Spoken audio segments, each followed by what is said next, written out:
శ్రీ మహాగణాధిపతి అయిన శ్రీ గురుభ్యో నమ.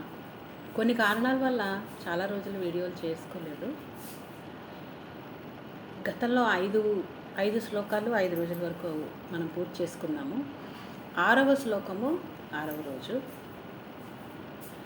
అస్మాకంతు విశిష్టాయై తాన్ని బోధద్విజోత్తమా నాయకా మమ సైన్యస్య సంజ్ఞార్థం తాభ్రమీమితే. ఓ బ్రాహ్మణోత్తమ, పాండవుల పక్షమే కాదు, మన పక్షంలో కూడా ఎవరెవరు ఉన్నారో తెలుసుకోవాలి. భవాన్ భీష్మశ్చ కర్ణశ్చ కృపశ్చ సమితింజయః. భీష్ముడు, కర్ణుడు, కృపాచార్యుడు వీళ్ళందరూ కూడా మహాయోధులైన వాళ్ళు కూడా మన పక్షం వైపు ఉన్నారు గురువర్య. వీళ్ళందరూ కూడా ఎప్పుడూ యుద్ధంలో పరాజయాన్ని ఎదురు చూడలేదు.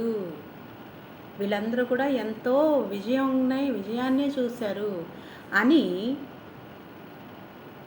దుర్యోధనుడి వైపు, కౌరవుల పక్షం వైపు ఉన్నటువంటి వాళ్ళ యొక్క వీరులందరి గురించి కూడా ఆ యొక్క గురువులకి చెబుతున్నాడు దుర్యోధనుడు.